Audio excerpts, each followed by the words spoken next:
பெருமக்களே, 51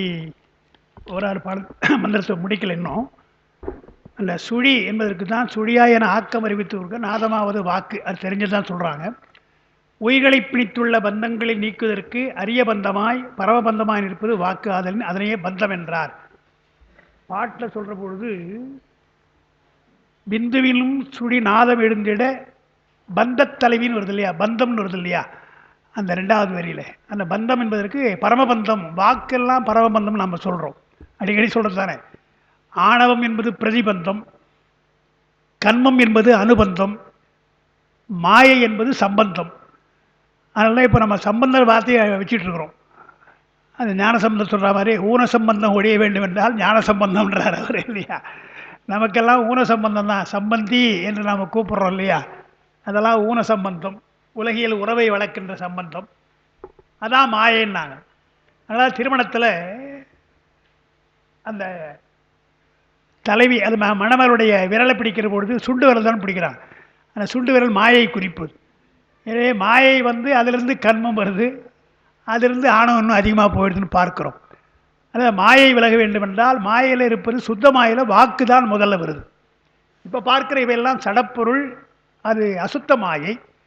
வாக்கு என்பது சுத்த மாயை. எனவே அந்த சுத்தமாயை இருப்பது பரமபந்தம் என்று நாம் சொல்கிறோம். அந்த வாக்கை கடப்பது தான், அந்த சொற்கள் அல்லது வாக்கை கடப்பது தான் சிறந்த ஒரு நிலை என்றாங்க. நமக்கு கூட புகழ்ந்து சொன்னால் அந்த வார்த்தைக்கு மகிழ்ந்துடுறோம். அது ஒரு வகையில் செருக்குன்றாங்க. என்ன சார் உங்கள் புலமை தானே புகழறாங்கன்னா இருக்கலாம், அது கூடாதுன்றாங்க. அந்த புலமையோ அறிவோ எல்லாம் பெருமான் தருவது தானே. யாம் ஓதிய கல்வியும் எம் அறிவும்னார். யாம் ஓதிய கல்வியும் எம் அறிவும் தாமே பெறன்னார். தாமே அவருக்கு தானே என்று சொல்கிறார். அந்த மாதிரி எண்ணணும். அது இல்லை என்றால் பந்தம் வந்துடும் நமக்கு. அதனால் வாக்கு என்பது பந்தம், அது பரமபந்தம்.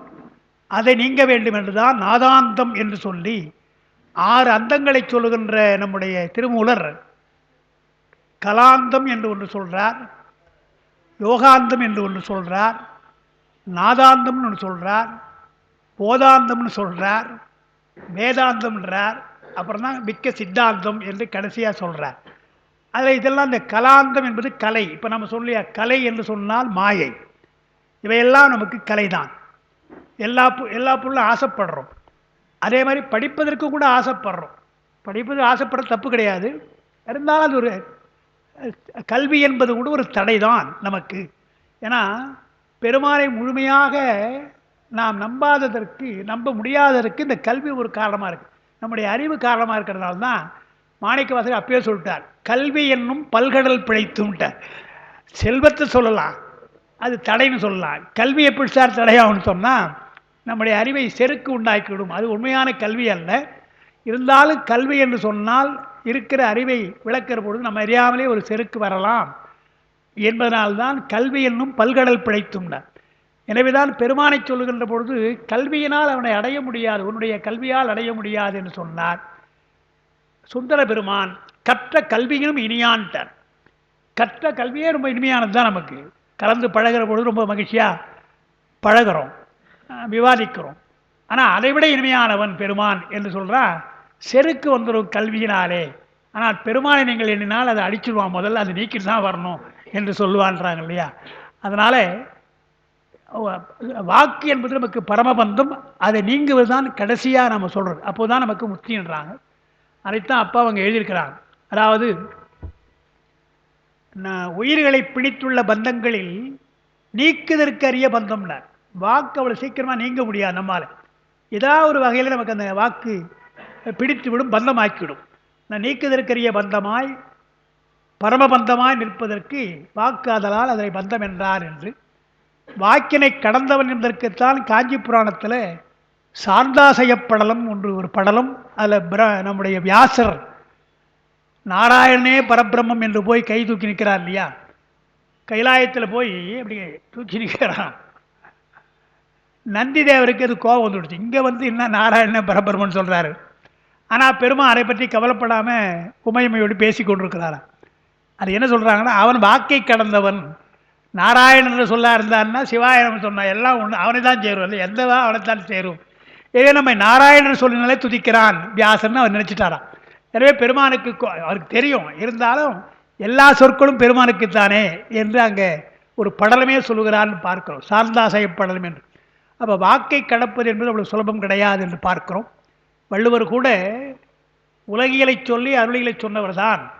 ஆனாலும் ஒரு குறள் சொல்லியிருக்கிறார், தீயினால் சுட்ட புண் உள்ளார் ஆறாதே நாவினால் சுட்ட வடுன்னார். அவ கடுமையான ஒரு சொல்லை ஒரு சொல்லிட்டா அது நினைக்கும் தோறும் அதே வலி நமக்கு வரும். அது என்ன அழகாக சொல்கிறாருன்னா, தீயினால் சுட்ட புண் உள் ஆறும்னா, ஏதோ ஒரு காயம் தீயினால் பட்டுருச்சுன்னா ஆறுகிற பொழுது என்ன ஆகும், பெருமானுடைய படைப்பதெல்லாம் ஆறுகின்ற பொழுது மேலே அது பக்கு வச்சிடும். முதல்ல அந்த புண்ணை மடைப்பதற்கு வெளியிலே வந்து தாக்கக்கூடாது, அந்த கிருமிகள் தாக்கக்கூடாது. பெருமாள் என்ன பண்ணால் முதல்ல ஒரு போர்வையாக போச்சிட்றான். அது முதல்ல அது போத்துட்டு உள்ளே இருந்தால் அது ஆறிக்கொண்டு வரும். எங்கே இருக்குதோ அங்கேருந்து மேலே இருந்து ஆறிக்கொண்டு வந்து கடைசியில் மேலையும் ஆறி போனால் பக்கு விழுந்துடும். இது என்ன மாதிரி சிஸ்டம்? இதுக்கெல்லாம் நம்ம என்ன பெருமாளுக்கு நம்ம என்ன பண்ணுறது இல்லையா? அதாவது அனுபவத்துக்காக சொல்கிறேன். கல்லூரியில் இருந்தபொழுது ஒரு மோட்டர் பைக்கில் போயிட்டு சென்ட்ரல் ஸ்டேஷனில் எனக்கு ஆக்சிடென்ட் ஆகி போச்சு. முன்னே போன ஒரு ஆள் திடீர்னு திரும்பிட்டான். நான் ஒன்றும் பண்ண உள்ள நாள் ஆக்சிடென்ட் ஆகி இந்த இடக்கால் கடைசியை வரல இருக்கு இல்லையா, அப்படியே கிழிச்சிச்சு, ஃபுல்லாக கிழிச்சிச்சு, அப்படியே தொங்குது. அப்புறம் ஒரு மாதம் கட்டிகிட்டு இருந்தேன், எல்லாம் போச்சு. எல்லாம் முடிந்த பின்னாலும் கூட அந்த இடத்துல ஒரு டாட், ஒரு புள்ளி சிவப்பாக இருக்கும், புள்ளி இருக்கும். இது என்ன போட்டாலும் போக மாட்டேங்குது. இது என்னடா போகாமல் இருக்குது அப்படின்ட்டு அப்போ காஞ்சிபுரத்துக்கு தெரிஞ்ச டாக்டர், நம்ம முஸ்லீம் தான் அவர், ரஹ்மான், ஒரு நல்ல டாக்டர், அவர்கிட்ட போய் காமிச்சிட்டேன். அவர் பார்த்த உடனே என்ன சொன்னார், அது அல்லாஹ்வுடைய சிறப்பு சார்ந்தார். அவர் அல்லாஹ்னு தான் சொல்வார். அல்லாஹ் என்ன அடிபட்டதுக்கு நான் அல்லாஹ் பண்ணார் அப்படின்னா, அல்லாஹ் சிறப்பு ஆண்டவனுடைய ஆண்டவனுடைய சிறப்புன்னார். என்னென்னா உடம்புல மெக்கானிசம் வச்சுருக்கலாம். நீங்கள் ஆக்சிடென்ட் ஆன பொழுது அந்த எலும்பு தானே அது அடிக்கிற பொழுது எலும்புடைய தூள் இருக்குல்ல, சின்ன சின்ன தூள், அது உள்ளே போயிடுமா. அந்த உள்ளே போயிட்டா அதை வெளியே கொண்டாடணும். அது இருக்கிற வரையில் இது மூடாதான். அது இப்போ இருக்குன்னு ஒரு மாதம் ஆகலாம், 10 நாள் கூட ஆகலாங்க. அந்த சின்ன கண்ணுக்கு தெரியாத தூள் அந்த ரத்த ஓட்டத்தில் வெளியே தள்ளிட்டே இருக்கும். வெளியே தள்ளிட்டா ஃபுல்லாக அங்கே ஒன்றும் இல்லை, கிளியரானதான் மூடுன்ற சொல்லிட்டு சொன்னார். இது யார் சார் பண்ணுறதுன்னு கேட்டார். நாம் டாக்டர்ஸ் பண்ண முடியுமா? நீ என்ன தான் மருந்து போட்டாலும் மூடாது. உடம்புடைய இயற்கையை பெருமான் அப்படி வச்சுருக்கான். ஃபாரின் பாடி ஒன்று உள்ளே போகக்கூடாதுன்னா நம்ம பாடி தான், அது எலும்பு நம்மளும் தான். இருந்தாலும் கெட்டு போனது இல்லையா, உதிர்ந்து போன எலும்பு, அது வரை கால்சியம் தான் இருக்கக்கூடாது என்று அதை பெருமான் தள்ளுகிறான். அதுவரையில் மூடலைங்க. அப்புறம் ஒரு 10 நாள் பொறுத்து மூடிடுச்சு, எனக்கு மூடி போச்சு. அப்போது சின்ன ஒரு விஷயந்தான் நமக்கு அனுபவப்படுகிற பொழுது எங்கெல்லாம் ஆண்டவனை நினைக்க வேண்டியதாக இருக்கு இல்லையா, எங்கெல்லாம் நமக்கு ஆண்டவனை நினைக்க வேண்டியதாக இருக்குது. அதாவது சொன்னேன், பரமபந்தத்துக்காக சொன்னேன். எனவே பரமபந்தம் என்றால் முற்றிலும் நமக்கு நீங்கினால்தான் பெருமான் நம்மை ஏற்றுக்கொள்கிறான். இந்த பந்தம் வேண்டாம். வாக்கு என்பதை அது வசை வாக்காக இருந்தாலும் முத்தமிழால் வைதாரையும் அங்கு வாழ வைப்போன்னு சொன்னார் முருகப்பெருமான் அருணகிரியார். வைகிறான்னா ஏன் வைகிறான்னா அவன் மேல் நம்பிக்கை வச்சு தான் வைக்கிறான். என்ன பெருமானே, நம்ம இவர் சுந்தரர் பாடுறா இல்லையா, என்ன சொல்கிறார், ஓடிப்போகீர் பற்றும் தாரி, என்ன ஏயா என்னை விட்டு போனாலும் போக மாட்டேன்ற, எவ்வளோ இயல்பாக பேசுகிறார். ஓடி போனால் உன்னை உடம்பு என்னால் முடியலை, பற்றும் தரமாட்டேன்றேன்னு எனக்கு அருள்மொழி புரிய மாட்டேன்றேன்னு சொல்கிறார் இல்லையா. அதுபோல் பெருமாளுக்கு வாக்கு என்பது முக்கியம் கிடையாது. அது வசை சொல்லாக இருக்கலாம். ஞானசம்பந்தர் பாடுறார், பரவுவாரையும் உடையாய் படித்து இகழ்வாரையும் உடையாய், ரெண்டும் உனக்கு உன்னுடைய மக்கள் தானே என்றார் இல்லையா. அதனால் வாக்கை கடந்தவன். எனவே புகழ்வாக்கோ வசைச்சொல் கிடையாது. அதுதான் வாக்கை கடப்பது. அந்த நிலைக்கு நாம் வர வேண்டும். புகழ்ந்தாலும் பேசாமல் தான் இருக்கணும். புகழ்ந்தால் அதுக்காக மகிழ்ச்சி அடையக்கூடாது. பழைய சங்க இலக்கியத்தில் வேனிற்காலத்தில் மரங்கள் எல்லாம் வாடி போய் தலை சாய்ஞ்சு கிடக்குதான். இப்படி தலை சாய்ந்து கிடக்குதான். அது என்ன உதாரணம் சொல்கிறாருன்னா, சான்றோர்கள் தம்புகழ் கெட்ட சான்றோர்கள் தம்புகழ் சொல்கிறாங்களே யாரோ, சான்ற பொழுது வெக்கத்தினால தலை குளிச்சிட்டாங்களாம். என்ன இப்படி போடுறாரு நம்ம என்று. தம்புகழ் கேட்டோர் தலை சாய்ந்தது போல, சான்றோர் தலை சாய்ந்தது போல வேனிற்காலத்திலே அந்த மரங்கள் எல்லாம் தலை சாய்ந்து கிடக்கின்றன்னு சொன்னால், சான்றோர்கள் எப்படி இருந்திருக்கிறாங்க? புகழுக்கு அவர்கள் இருந்தது கிடையாது. அதியமானை பற்றி பாடுற ஔவையார் என்ன சொல்கிறார்? என்ன மாதிரி பாட்டு அந்த மாதிரி பாட்டு, ஔவையார் பாட்டு. ஆனால் அவர் என்ன சொல்கிறார்? அதியமானே, எங்களுடைய பாட்டில் என்ன அர்த்தம் இருக்குதுன்னு நீ யோசிக்க மாட்டேன், பாடினா போதும் எடுத்து கொடுத்துட்றேன் என்று சொல்லி அதுக்கு ஒரு உதாரணம் சொல்கிறார். யாழோடும் கொள்ளா பொழுதோடும் புணரா அருள் வந்தனவால் புதல் விரதம் மதலை. குழந்தை பேசுதே, மழலை பேசுதே, அது இலக்கணம் பார்க்குறோமா நம்ம? எவ்வளோ மகிழ்ச்சி அடைகிறோம். அதுபோல் நாங்கள்லாம் பாடுகிற பொழுது குழந்தை பேசுகிற மழலையை கேட்பது போல நீ மகிழ்கிறாயே என்று அதியமானுக்கு சொல்கிறார். எனவே வாக்கு என்பதற்கு பின்னால் என்ன இருக்கிறது நமக்கு? வள்ளுவரும் சொல்கிறார், பின்னால் சிவப்பிரகாசம் சொல்கிறார். சிவப்பிரகாசன் என்ன சொல்கிறார்? மாசற்ற நெஞ்சினோர் வன் சொல் இனிதுன்றார். கடுமையாக சொல்கிறாங்களே நினைக்காத. ஒரு ஆசிரியர் கடுமையாக சொல்கிறார் மாணவனை, அது கடுஞ்சொல் அல்ல, அது பின்னாலே அவன் நன்மை கருதி சொல்லுகிறார். அதனால் தமிழே என்ன சொன்னாங்க, அதுக்கு செவியறி உறுத்தல் ஒரு வார்த்தை இருக்குது, காதில் கொண்டு போய் சொல்கிறதுன்னு. செவியறி உறுத்தல் சொல்வது வாயுரை வாழ்த்துன்றார். வாயுரை என்றால் வாய்க்கு கசக்குமா, அது காரமாக இருக்குமா, அந்த மாதிரி கடுமையான சொற்களாம். அந்த சொன்னாலும் கூட அது வாழ்த்தல்லவா, கடுமையாக சொல்லுகிறாய் அது வாழ்த்தல்லவா என்று வாயுரை வாழ்த்து என்றும் செவியறிவுர் என்றும் செங்கடுமொழி, கடுமொழி தான் ஆனால் செம்மை நோக்கியது, நன்மை நோக்கியதாலே செங்கடுமொழி என்றெல்லாம் நமக்கு பழைய இலக்கியங்கள்லேயே தமிழில் அது இருக்கிறது. அதுபோல் பெருமான் என்ன செய்கிறான், சொல்வதற்கு பின்னாலே மாசற்ற நெஞ்சினாலே பேசுகிறான்னு சொன்னால், சுந்தர பெருமான் ஓடி போகீர் பற்றும் இங்கேயும் தான் சொல்கிறார், பாடுறார் இல்லையா? அதுக்காக பெருமான் கோச்சிட்டானா? அந்த ஆளுக்கு எவ்வளோ உள்ளத்தில் அன்பு இருக்கிறது, வார்த்தையை பார்க்கக்கூடாது என்று பெருமான் அருள்கிறான் அல்லவா? அந்த பரமபந்தம் நமக்கு, நீங்கள் அந்த எண்ணம் நமக்கு வரணும். சிவனடியாராக இருக்க நமக்கெல்லாம் அது மாதிரி வீண் புகழ்ச்சியிலே மயங்கக்கூடாது, அல்லது வசை சொன்னாலும் அதுக்காக வருந்தக்கூடாது என்பதுதான் பரமபந்தம் சொன்னாங்க. அது நீங்குதல்னர். அரிய பந்தமாய் பரமபந்தாய் நிற்பது வாக்கு, ஆதலால் அதை பந்தம் என்றார். 16 கலைகள் இவை என்பது உடம்பில் இருக்கும் இடங்கள் கலைநிலையில் காண்க. பிராசார யோகத்தில் ஏற்கனவே 3ஆம் தந்திரத்தில் கலைநிலை என்று அதை தாண்டி தான் வந்திருக்கிறோம். உடம்பில் கொஞ்சம் கொஞ்சமாக அந்த பிரணவத்தை 16 கலையாக தியானிக்கிற பொழுது அந்த இடங்கள்லாம் என்னென்ன என்று சொல்லியிருக்கிறாங்க. அதை இங்கே எழுதலை நான், ஏற்கனவே நம்ம சொல்லப்பட்டது. 16 கலைகள் என்பது சோடசா கலா பிராசாத சர்க்கம் என்று பிராசார யோகத்தில் 16 கலைகளாக பிரணவத்தை நாம் பிரிக்கணும். பிரித்து தியானிப்பது என்பது சொல்கிறாங்க, அதை சொல்கிறார். அப்புறம் கந்தரம் என்றால் எழுத்துன்னு சொல்கிறார். கந்தரம் என்பது பொதுவாக கந்தரம்னா கழுத்துன்னு ஒரு அர்த்தம், அங்கே பிறப்பதாலே எழுத்து என்று வைத்துக்கணும். ஆகாரம் என்றால் அது உடம்பு, ஆகாரம் என்றால் வடிவம், அது ஒரு வடிவத்தை சொல்கிறார். கழுத்தோடு கூடி நிற்கும் வடிவம் அது தலை. எனவே கந்தர ஆகரம் கால் உடம்பு ஆயினன் என்றால், கந்தரம் என்றால் கழுத்துன்னு வைத்துக்கலாம். அப்புறம் ஆகரம் என்றால் தலை, கால் உடம்பாக இப்படி குண்டலினி சக்தி, பெருமானுடைய சக்தி உடம்பில் இப்படி பரவி கிடக்கிறது என்றார். அந்தம் இன்றி ஆயது என்றால் அச்சரம். இதனால் உண்மை அச்சரம் குண்டலினி சக்தியை என்பதும், என்பது தான் நம்ம சொல்கிறோம், நமக்கு தெரிஞ்சது தான். அதுக்கு மூலமாக இருப்பது நாதம், அதை குண்டலினின்னு சொல்லுவாங்க. சுத்தமாயினுடைய பெயர்களை சொல்கிற பொழுது சைவ சித்தாந்தத்தில் சுத்தமாயை, தூமாயை, மாமாயின்னு சொல்கிறதோடு விந்து என்றும் குண்டலினி என்றும் சொல்லுவாங்க. விந்து என்றாலும் சுத்தமாயை, குண்டலினி என்றாலும் சுத்தமாய். அப்படி சுத்தமாயாக இருப்பது அக்கரம். அவளுக்கு இடமாதல் பற்றியே வாக்கின் வடிவாயது எழுத்துக்கள் அக்கரம் என உபசரித்து கூறப்பட்டது. நாதம் என்பதற்குள்ள குண்டலி அது அக்ஷரம், அது நீங்காத ஒன்று. அது எதுபோல என்று சொன்னால், இப்போ ஓங்காரம் வைத்துக் கொள்ளுங்களேன். ஓம் என்பதற்கு அர்த்தம் கிடையாது, அது ஒரு ஓசை தான். அந்த ஓசைக்குள்ளே எல்லா எழுத்துக்களும் அடங்கியிருக்கு இல்லையா? எனவே எல்லா எழுத்துக்களும் அடங்கியிருந்தாலும் ஆ ஊ மா என்றால் அவையெல்லாம் தோன்றி நின்று அழிவது. எங்கே ஒடுங்குகிறது என்றால் ஓங்காரத்திலே ஒடுங்குகிறது என்றால் அது அழியாதது. எப்பொழுது ஓம் என்பது அடிப்படை ஓசையாக இருப்பதாலே அது அழியாத ஒன்று என்று பார்க்கிறோம்.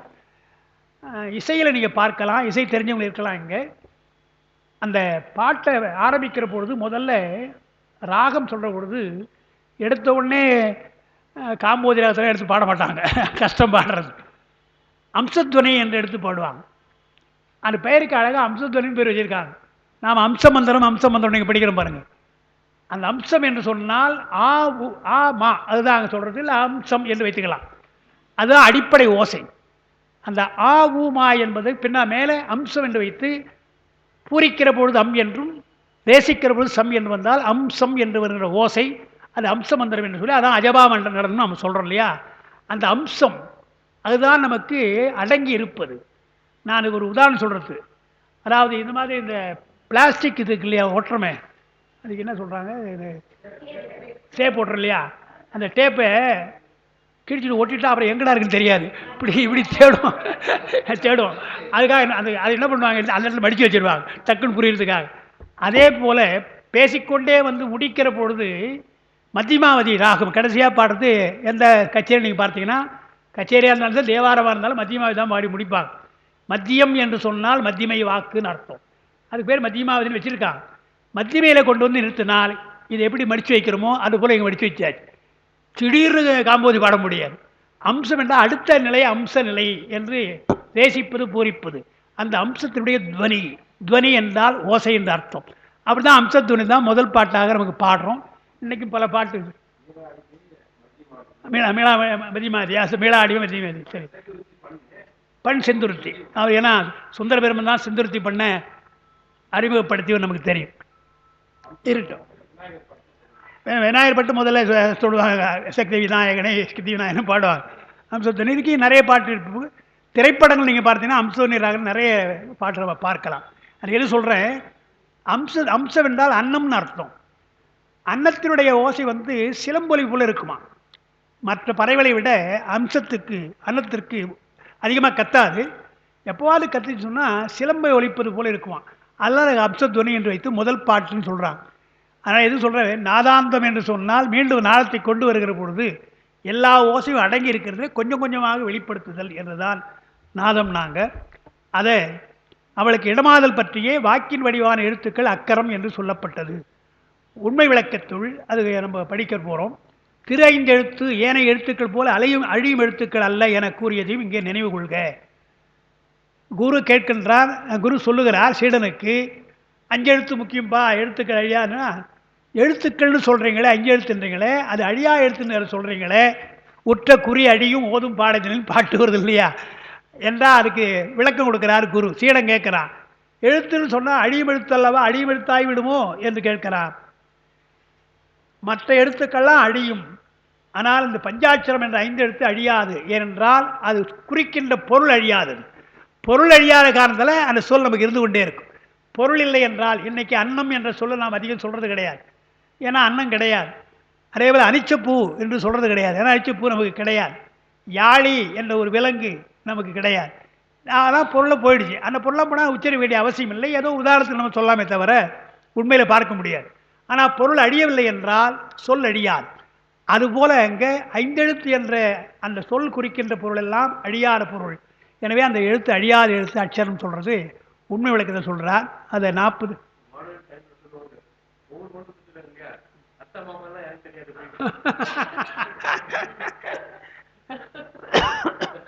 இல்லை, பெரியவங்கள்லாம் அது சொல்லி தான் இருக்காங்க. அதாவது குழந்தை இல்லைன்னா அது குறை, அது இருக்கட்டும், ஒரு குழந்தை பிறந்தாலும் குறைதான்றாங்க. பேரூர் புராணத்தில் அன்றைக்கி கூட சொன்னோம். பேரூர் புராணத்தில் ஒரு குழந்தை பிறந்தாலும் மலடி தான், பெண் குழந்தையே பிறந்தாலும் மலடி தான் அவங்க ஒரு 4-5 வகை சொல்கிறாங்க. ஒரு குழந்தை ஏன்னா அந்த குழந்தைக்கு அப்பா அம்மா அது அத்தை மாமனை யார் அண்ணன் தகனை எதுவுமே கிடையாது, ஒன்றும் தெரியாதுன்னு வளர்ந்து இல்லை, தனி மரபாக வளர்ந்து இல்லையா. அதனால் சில சமயங்களில் அது முரட்டுத்தனமாக கூட ஆகிடும். நாங்கள் ஒரே குழந்தை செல்லம் கொடுத்து முரட்டுத்தனமாக ஆகிடும். அதனால் என்ன செய்கிறாங்க, இயற்கை நீங்கள் பார்த்தீங்கன்னா ஒரு குழந்தை கருத்தரித்தால், ஒரு குழந்தை, அதாவது சில சமயத்தில் குழந்தை ஒரு 6-7 வருஷம் இல்லாமல் கூட ஒரு குழந்தை பேர் வரலாம் சில பேருக்கு. முதல் குழந்தை கருத்தரித்தால் அந்த குழந்தை பிறந்த தாய்ப்பால் கொடுத்த பால் மறப்பதற்கு முன்னையே இன்னொரு குழந்தை கரு வந்துடும். அதை வச்சுருக்கான் பெருமான். அப்படி ஏன்னா கருப்பையில் ஒரு குழந்தை பிறந்த உடனே 10 வருஷம் கிடையாது, விதிவிலக்கு இருக்கலாம். பெரும்பாலும் என்ன செய்யணும், அடுத்த குழந்தை 1 வருஷத்துக்குள்ளே வந்துடும். நீங்கள் பார்க்கலாம், நடைமுறை நீங்கள் பார்க்கலாம். ஒரு குழந்தைக்கு அடுத்த குழந்தை 1 மாதம் 1 வருஷம் தான் வித்தியாசமாக இருக்கும். அது ஏன்னா பிறந்த குழந்தை இன்னொரு குழந்தையோடு அதே ஏஜ் குரூப்பில் வளரணும். அதை பெருமான் செய்கிறான். நீ விரும்பவில்லை ஒரு குழந்தை அடுத்த ஏன் இப்போது தானே குழந்தை பிறந்து நினைக்கிறேன், இல்லை, இன்னொரு குழந்தை, அந்த குழந்தை ஒழுங்காக வளர வேண்டும் என்றால் அந்த ஏஜ் குரூப்பில் இருக்கணும். அதுக்காக 1 வயசு கொஞ்சம்னா அடுத்த வயசுக்குள்ளேனா வந்தால் 2 வயசுக்குள்ளே இயல்பாக வளரும்னு பார்க்குறபோது தான் அதுக்கு பாசம், அப்பான்னா அம்மானா அண்ணன்னா யார் அக்கா என்ன வரும், இல்லை என்ன தெரியாது என்று பார்க்குறோம். இதெல்லாம் இருக்கட்டும். இங்கிலீஷ்காரர்கள் என்ன பண்ணிட்டானுங்க, பிரதர் சிஸ்டர் தான் சொல்லுவானே தவிர எல்டர் பிரதரா எங்கர் பிரதரா நம்ம கேட்க வேண்டியதாக இருக்கும். ஏன்னா அண்ணன் தம்பி என்ற உறவு அங்கே கிடையாது. அதே மாதிரி கசின்னு ஒரு வார்த்தை சொல்லுவான், அது சித்தப்பாவா மாமாவா தெரியாது. ஆணா பெண்ணான்னு தெரியும். ஷீ இஸ் மை கசின்னா ஆண், ஈஸ் மை கசின்னா ஆண், பெண். ஷீனா பெண்ணு, ஷீனா ஆண். இப்படி தான் தெரிஞ்சுக்கணும் தவிர அவனுக்கு உறவு கிடையாது. உறவு இல்லாததுனால அந்த உறவு வீட்டுள்ள சொற்களை அங்கே வளர்க்கலை. நமக்கு அது கிடையாது. பாட்டன்னு ஒரு சொல் நமக்கு தெரியும், பூட்டன்னு ஒரு வார்த்தை வச்சிருக்கு இல்லையா? பாட்டனுக்கு பாட்டன் பூட்டன்னு திருநெல்வேலி பக்கத்தில் பூட்டன்னு சொல்லுவாங்க இல்லையா? அந்த உறவோடு இருப்பதாலே நமக்கு அந்த சொற்கள்லாம் இருக்குது இல்லையா? அதுதான் இங்கே சொல்கிறார். உண்மை விளக்கத்தில் அழியாத எழுத்துக்களாக இந்த எழுத்து சொல்லப்படுகிறது. அந்தமம் என்றால் ஆதி, பாட்டில் அந்தமும் இன்றியே என்றால் ஆதியும் இல்லாமல் இருக்கின்ற ஒன்று என்ற அர்த்தம்.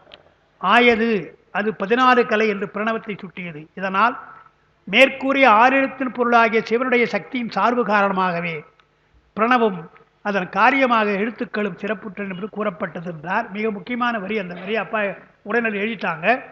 அதாவது 6 எழுத்து பொருள் இருக்கட்டும், சிவம் சக்தி என்ற பொருள் இருக்கட்டும், அந்த சிவம் சக்தி என்ற சார்பு காரணமாகத்தான் மற்ற எழுத்துக்களுக்கெல்லாம் பொருள் இருக்கிறது, மற்ற சொற்களுக்கெல்லாம் பொருள் இருக்கிறது. இந்த பொருள் எப்படி புரிஞ்சுக்கிறோம் என்றால் அது சிவசக்தின்னு சொன்னோம். அதுதான் போன வகுப்பில் உண்மை விளக்கத்தில், போன வகுப்பு அதுக்கு முன் வகுப்பு நான் சொன்னேன் அங்கே தொண்டவண்டலானத்தில்.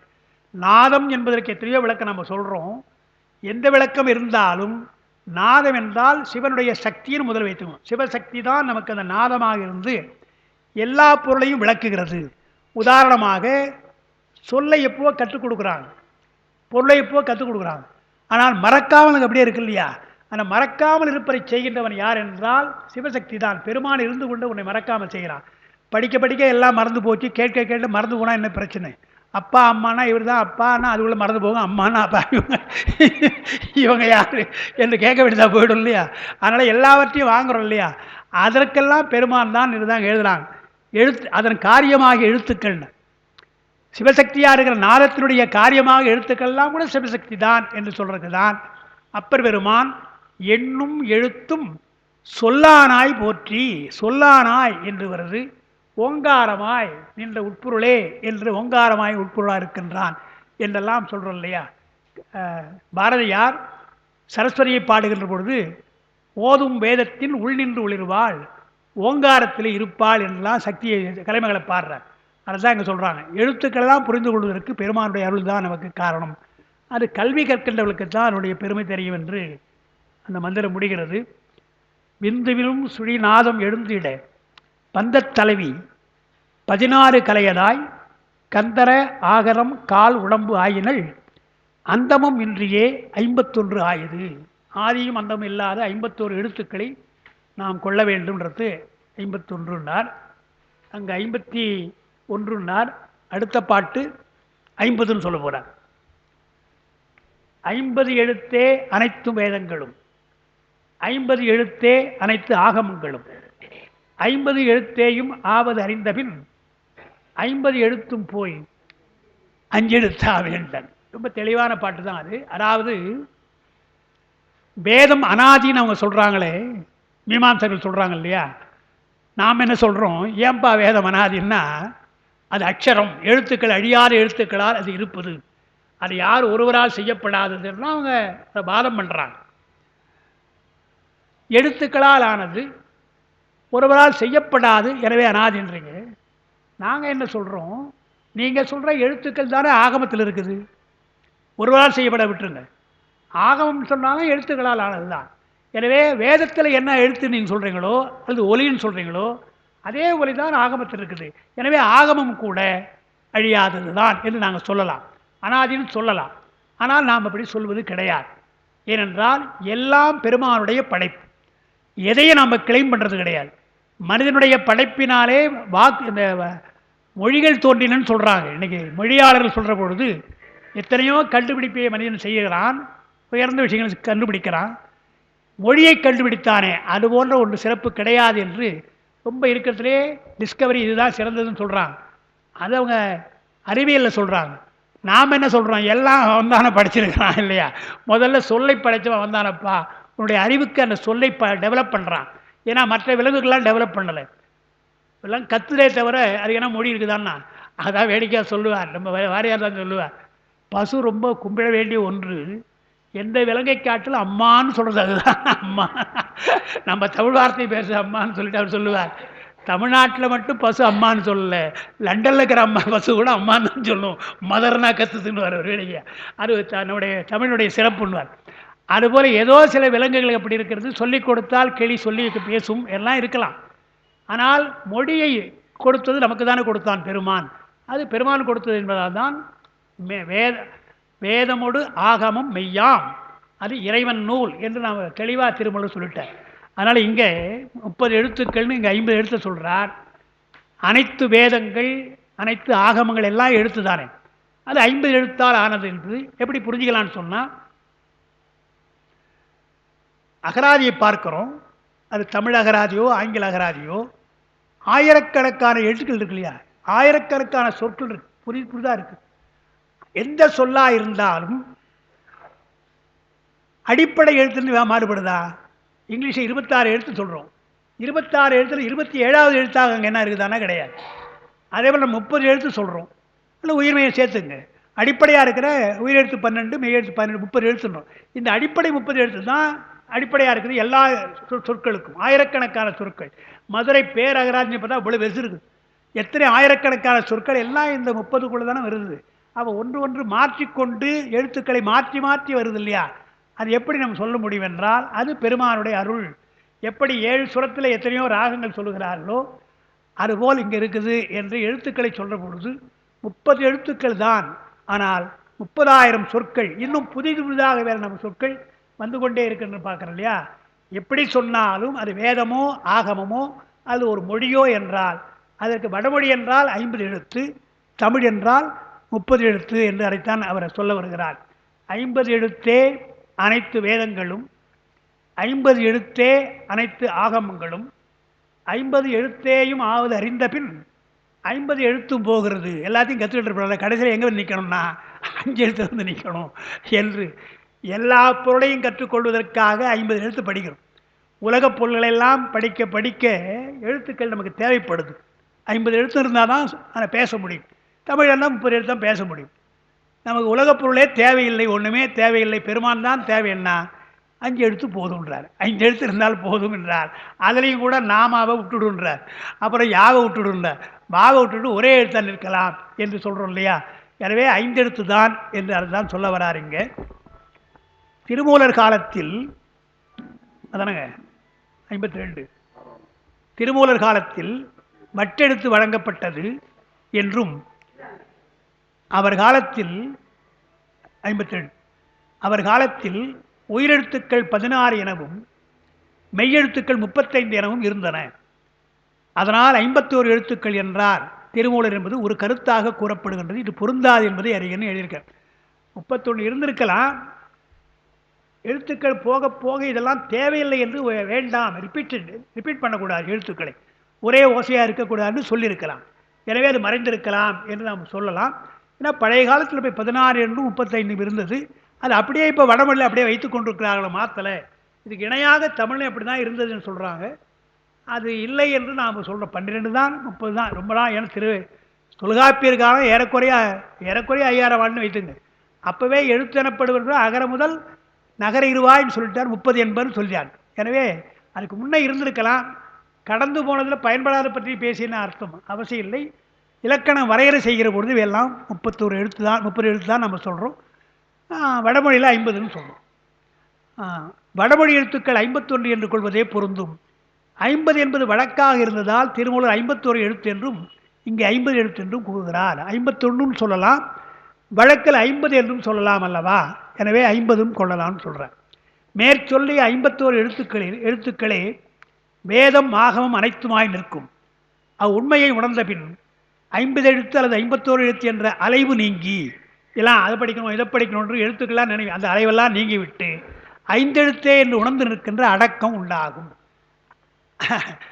பின்னால் இவரும் சொல்கிறார், ஞானசம்பந்தர் அந்த குறிப்பில் தான் சொல்கிறார். காயத்ரி மந்திரத்தை பற்றி திருமூலர் இங்கே சொல்கிற பொழுது நம்ம படிக்கிறோம். 24 எழுத்து தானே காயத்ரிக்கு. 24 எழுத்து. ஒரு அடிக்கு 8 எழுத்துன்னு சொல்லி 3 அடி 24 எழுத்து. 24 எழுத்து சிறந்ததா 5 எழுத்து சிறந்ததா என்று கேட்கிறார் முதல்ல. சிறந்தது இருக்கட்டும். 24 என்று நீங்கள் சொல்கிற பொழுது 1 2 3 4 என்று எண்ணிங்கன்னா முதல்ல 5 வருதா 24 வருதா என்றால் 5 தான் வருது. எனவே 5ஐ கடந்து தான் 24 போகணும். எனவே 5 வருதுலே அங்கேயே நிறுத்திக்க போதும், நீ ஏன் 24 போகிற என்று காயத்ரி மந்திரம் சொன்ன அந்த வேத பிராமணர்களுக்கெல்லாம் ஞானசம்பந்த பெருமான், நீங்கள் காயத்ரி 24 எழுத்து சொன்னீங்க, அவளை கஷ்டப்பட வேணாம் 5 எழுத்து நான் சொல்கிறேன் என்று 5 எழுத்தே என்று ஓதினார் என்று ஒரு நயம் சொல்வாங்க. அந்த 5 எழுத்துக்குள்ளே எல்லாம் அடங்குதல்லவா? நீங்கள் சொல்கிற காயத்ரியாக இருக்கிற சூரியன் என்றால் சூரியன் இங்கே அடங்கி விடுதல்லவா? பாசத்தில் அடங்கி விடுதல, பாச எழுத்தாக அடங்குதல்லவான்னு நம்ம சொல்கிறோம். அதுதான் இங்கே சொல்கிறாங்க 5 எழுத்து என்று சொல்கிற பொழுது அலைவு வரும். படிக்க படிக்க நமக்கு அலைவு தான். அதிகமாக படிக்க படிக்க நமக்கு ஒரு அலைவுன்னு சொன்னால் திருப்தியின்மை வரும், நிறைவு வராது. படிக்க படிக்க இன்னும் படிக்கணும் படிக்கணும்னு வரும். எனவே அதெல்லாம் வேண்டாம். 5 எழுத்து என்றால் அடக்கம் வந்து விடுன்றார், போருன்றார். 50 எழுத்துமே என்பது உண்மையும் ஏகாரம் மாறினது தான் இலக்கணமாக சொல்கிறாங்க. வேதம் ஆகமம் முதலிய பல நூல்களையும் கற்றோர் அவை அனைத்திலும் சொல்லப்படுவது திரு 5 எழுத்தின் பொருளை என்பதை நன்கு உணர்ந்தால், வேதத்தில் எல்லாம் 5 எழுத்துன்றவங்க அது, அதாவது நமக்கு 5 எழுத்தினுடைய பதிகம் படிக்கிற பொழுது வேதத்தில் உள்ளது நீர்னு சொல்வது போல நான்மறைக்குள்ளே இருப்பது வேதம் யாங்கிலும் மெய்ப்பொருள் ஆவது நாதன் நாமன்றார் இல்லையா? எனவே வேதத்தினுடைய அடிப்படையாக இருப்பது அதுதான் என்று பல நூல்களையும் கற்றோர் திரு 5 எழுத்தின் பொருளே என்று நன்கு உணர்வாதலால் 50 எழுத்தும் போய் 5 எழுத்துமே என்றார். தோத்திரத்தில் பின்னால் ஞானசம்பந்த பெருமானெல்லாம் பாடுவதற்கு திருமூலர் கொஞ்சம் அடியெடுத்து கொடுத்துருக்கிறான்னு பார்க்குறோம். அப்புறம் உண்மை திருவருட்பயனில் அருள் நூலும் ஆரணமும் அல்லாதும் அஞ்சின் பொருள் நூல் தெரிய என்று, அருள் நூல் என்று சொன்னால் அது ஆகமம், சத்திரிபாதர்களுக்காக சொல்லப்படுகின்ற அருள் நூல். ஆரணம் என்றால் வேதம், அல்லாதும் என்றால் இவை அல்லாத மற்ற நூல்களும் என்றர்த்தம். பலகலை ஆகமம் வேதம் யாவையினும் கருத்து பதிவு சுபாசம் தெரித்தல் என்றால் இல்லையா? பல நூல்கள் நமக்கு இருக்கிறதில்ல. எந்த நூலாக இருந்தாலும் சரி இந்த மூன்றைத்தான் சொல்லும். நூலகத்துக்கு சென்றால் கடவுளை பற்றி நூல் இருக்கலாம், உயிரை பற்றி நூல் இருக்கலாம், மருத்துவம் போல கூட உயிரை பற்றி தான் இருக்கலாம், அல்லது உலகத்தை பற்றி இருக்கலாம். இதுதான் நூல்கள். எனவே நூல் ஆயிரக்கணக்காக விரிந்திருக்கலாம். ஆனால் இந்த பதிபது பாசம் என்ற 3 பொருளைத்தான் மற்ற நூல்கள் எல்லாம் விளக்குகின்றன என்று அல்லாதும் நான் ஆரணம் அருள் நூலும் என்று சொல்கிற பொழுது சத்திரிபாதர்களுக்காக இருக்கின்ற ஆகமமும் வேதமும் மற்ற நூல்கள் எல்லாம் பொருள் நூல், இந்த 3 பொருள் தான் சொல்கிறார் என்றார். 3ஆம் அடியில் ஏகாரம் பிரிநிலையும் உண்மை முற்றும் ஆன்றாங்க. அந்த இலக்கணம் அதெல்லாம் இருக்குது. அதாவது 50 எழுத்தேயும்னு இருக்கு இல்லையா, அந்த யும் வருது இல்லையா, அதை சொல்கிறாங்க. ஏகாரம் பிரிநிலை என்றால் அந்த மற்ற எழுத்துக்கிறது பிரிப்பது. எத்தனையோ எழுத்து இருக்கலாம், இந்த 50 தான் பிரிப்பது. உண்மை என்றால் முற்றுமை, அதை விட வேறு கிடையாது, 50 எழுத்து தான் என்று முற்றுமை என்றார். இதனால் அனைத்து எழுத்துக்களும் மேற்கூறிய 6 எழுத்தின் விரிவே ஆதல். முன்ன சொன்ன 6 எழுத்தினுடைய விரிவுதான் இவையெல்லாம் என்றால், இது முதலாக 21 மந்திரங்களால் திரு 5 எழுத்தின் பெருமையை கூறி வலியுறுத்துகின்றார் என்று இனிமேற்பட்டு வருகின்ற 52வது மந்திரம் இது. 53 5 எழுத்துடைய பெருமையெல்லாம் இனி விளக்கப் போகிறார் என்று 21 மந்திரங்களால் 5 எழுத்துடைய பெருமை விளக்கிறான்னு சொல்கிறாங்க. நமக்கு சரி சரி, இனிமேற்பட்டு சொல்கிறதுக்கு நம்ம 30ஆம் தேதி தான் மறுபடியும் சொல்லணுன்ட்டாங்க ஐயா. பாடல் 52 அதோட நிறுத்திங்க. 53 நம்ம அடுத்த வகுப்பெல்லாம் சிந்திக்கலாம் கூறி இப்படி ஒரு அரிய வாய்ப்பினை நமக்கெல்லாம் தருகின்ற சிவஞான அருள்நிலை அறக்கட்டளை ஞானமையா அவர்களுக்கு இந்த நேரத்தில் என்னுடைய மனமார்ந்த நன்றியை என்னுடைய சார்பிலும் உங்களுடைய சார்பிலும் நான் சொல்லி வகுப்பை நிறைவு செய்கின்றேன்.